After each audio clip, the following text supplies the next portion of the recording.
For the emergence of Governor Alex Otti, OFR, almost all the public buildings in the state were abandoned to ruins and decays. The work environment of most civil and public servants was not conducive. The administration of Governor Alex Otti has continued to rebuild, renovate and retrofit these public buildings and offices to make them conducive for both civil and public servants to effectively and efficiently discharge their duties. The banquet hall of the Abia state government was renovated, retrofitted and made fit for its purpose. Deputy Governor's office was given a holistic facelift. A befitting brand new office of the Secretary to the State Government is being built and it's currently at the furnishing stage to be commissioned for use soon. Commissioners' quarters were also renovated, retrofitted and made conducive for the commissioners to live and effectively discharge their duties. Emeko Mera Guest House, the Protocol Building, the Political Block Complex were renovated and equipped for the conduct of government business. Ministry of Budget and Planning received the Midas torch of Governor Otti's taste for quality and conducive atmosphere to conduct government business. Upper Auditorium is currently undergoing massive remodeling, renovation and furnishing, with the work nearing completion. Umuahia, the state capital, is about having a world-class state-of-the-art auditorium.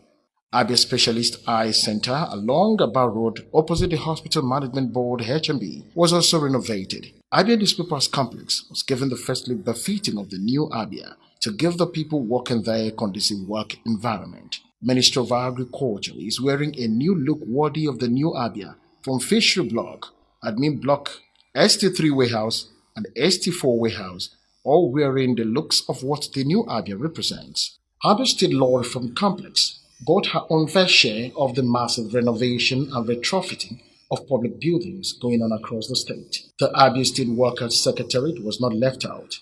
Block A and B of the new secretariat was renovated. The Nnamdi Azikiwe old secretariat was retrieved from the ruins and decades of abandonment, renovated, retrofitted and currently accommodates about 5 ministries with over 300 civil servants making use of the conducive work environment it provides to effectively and efficiently discharge their duties. The perimeter fencing of the old and new secretariat was also done. Lokwanta cattle market was fenced as part of Governor Otti's strategic move to bring lasting peace and security to the area. Aguiyi Conference Center was also given a huge facelift. The quarters of the Chief Security Officer was not left out in the renovation and retrofitting of public buildings in the state. The DSA's Director's Lodge and Boys' Quarters at Government House, Umuahia, were also remodeled and renovated. Federal institutions and establishments were not left out in the recovery and renovation of public buildings in the state from decades of decay and ruins. For Governor Otti, whether it is a state or federal institution does not matter. What matters is that they are in Abia and Abians are the ones using or being serviced by them. The state governor has done massive renovation works at the NYAC orientation camp, Umunnato, Bende local government area, after decades of decay and ruins. The place is now wearing a new look, befitting of a place where the important national assignment of orientating and preparing young graduates for the mandatory 1-year service to Nigeria as core members. The dilapidated block of classrooms at the Federal College of Education of Feme were also renovated by Governor Otti's administration to boost education in the state. We are here to bring you update of the ongoing construction of Abia State Government House Clinic. This is not renovation, this is a brand new building. These and many more public buildings and infrastructures have been renovated, reconstructed, retrofitted and made fit for purpose for the people-centered government of Governor Alex Otti OFR in the last 2 years. Abia State in the last 24 months has been on the global map for the right reasons. Despite of the fact that in these 2 consecutive years, Abia State has been listed, Aba actually has been listed as one of the cities that are supposed to experience major floods by NEME. This is distinct from our major activity that has also been going on under the preparation of Aba Master Plan, which is now about 98% completed. Data had been collected, the data has been validated via a public presentation, and now details of it graphically is now being produced. But we expect that by the end of June, we'll have a document that we can say this is a master plan for the city of Aba and the environment for the next 25 years. The policy document that will guide the development of the city going forward. And with that, we expect to bequeath to the people of this city not just a new and vibrant city, but also an old city that is robust, resilient, and that can respond to emerging challenges that usually come with city building. That's basically what we've been doing in Gada for the past 2 years. And now we are approaching a different level. We have repaired the infrastructure and we've now started to install new things. So in line with that and in adherence with the master plan, we've now started to install new things. There's going to be a bridge connecting Eziama with Obingwa. The road connecting Obiomangwa with Okpulumogu through 7-Up, the Malton Plan, and down through the Assemblies of God Church has already been awarded. It's in the process of being procured. We are also trying to build a new link linking Udabala Road with Okpulumogu and another one linking Umuadro with Okpulumogu through Umuimo town. When all these things are done, people would be able to move from the express road to Pobo Junction without having to go through Abowore Road or to pass through Ekotepene Road. Because there are multiple channels they can go and link through Udabala and then the Abia State Teaching House. There are multiple installations like that that we hope to build short but highly effective, connecting a section of the city to another section of the city. That way, we'll decongest the roads that people are now congested in, and we're able to increase the flow of the economy, which is the basic reason why Gada has come to stay. As the master plan is being unfolded, as aspects of the master plan is being developed into reality, you're going to have housing estates springing up, and these housing estates will be connected by major roads. You're going to have industrial estates springing up, and these industrial estates will be legible and connected to the seaport and connected to markets in the hinterland. You're going to have new markets springing up, some of them specialist markets. You're going to have markets being rebuilt. Already a core is there. You're going to have a more efficient and effective planning authority where people are focused. So the era of building a hotel without parking is gone. The era of building a block of flats without parking is gone. So you're going to have a city that works like a city. We're also intent on creating new open spaces where people can go just to be human. We also have programs to support SMEs to grow their business, to enable them to make the most of the opportunities that the city will provide. Apart from the fact that His Excellency is also intent on creating icons for them. As he is in Abba, apart from the elephant, there is no imagery that you can use to recognize Abba. Just like you have the Eiffel Tower for Paris, or the London Bridge for London, or the Statue of Liberty for New York. There is none. So we are going to be creating one. An image that wherever you see it, you know that this is speaking to Abba. So we're going to be repairing the old city, creating new cities, and linking the two in a symbiotic way as to make the inhabitants enjoy their city, live, work, and play here. The basic measure of our efforts will be when people start coming back to Abba the way they had left it when it was in ruins. And then at that point, we'll say we have succeeded. But until then, it's work in progress. Our specialized building materials market is going to Gunabo. The outer ring road starts from Ihe and goes through, come out at the other end of town. A few of the housing estates we are doing will be sited in Ogunabo. The understanding is this: if we move certain aspects that is congesting the city to the peripheries, which now includes Ugunabo, Osisioma, and Obingwa, you'll be able to decongest the city. The problem Abba has had, and most cities have, is that when you allow development to go ahead of planning, what you have will be slums. There are some areas in Obingwa where if you go there, you will not be able to move your car because people have so built their houses that they park their cars somewhere only to walk home because there was a lack of plan. That's what we're trying to avoid. So we want planning or planned neighborhood to go ahead of development. So before you get there, we've already placed infrastructure. Before you get there, the roads are there. Before you get there, the water lines are there. Before you get there, you have power. So there will be no need to build slum for the city to grow into slums. Instead, we want to let the city grow organically.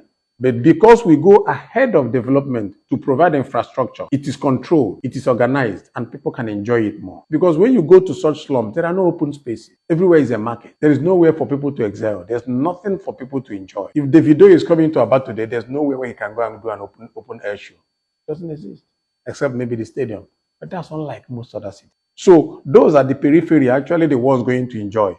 But what we are trying to do is to decongest the city and distribute the density evenly across those bordering areas. So we have a city that actually connects. It's like you go to Lagos. You don't know when you're gone from Surulere to Yaba. You don't know where Yaba ends and where Victoria Island starts. That's basically the idea. My name is Ukeje Uche. I'm an architect by training, and I am currently serving as the Director General of the Greater Abba Development Authority. The law creating the Greater Abba Development Authority was signed on the 27th of December 2023. It was the first law signed by the current administration of His Excellency Dr. Alex Otti. The mandate of Gada is to see to the comprehensive development of Aba and surrounding areas. So the law covers about 5 local government areas: Aba North, Aba South, Osisioma local government, Obingwa local government, and Ugunabo local government area. His Excellency's thinking was to create a coherent city that is not affected by the boundaries of the local government area, so he can create a livable city. If you're aware about the history of Aba, you would know that from the 60s upwards, even before the 60s, Aba was both the commercial and industrial nerve center of the South-South and the Southeast region. Then it was called East Central State. Effectively, historically, Aba was the only city that has both industrial and commercial components. Onitsha was a commercial center, Nnewi was a commercial center, but Aba was Onitsha and Nnewi all rolled into one. All the major colonial industries had branches in Aba, from Aruti Briscoe to AG Leventis to Nigerian breweries. They all had presence in Aba. So Aba was a major logistics, business, and commercial city. So His Excellency's vision